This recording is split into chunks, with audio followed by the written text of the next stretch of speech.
Hello, welcome to my new video. Today I'm going to teach you how to block remote desktops in Windows Server 2019.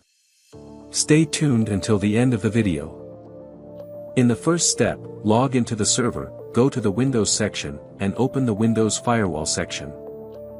In the Firewall section, you will see two options, internal roles and external roles. We want to block the remote desktop on the server. Left-click Internal Roles and create a new role. Later, we will choose here what we want to block based on. We will block based on the port.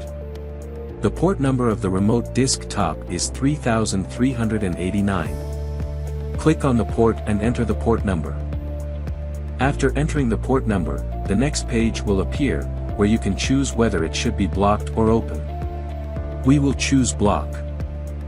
You choose what to name your policy, and in the description section you can write the reason for this policy.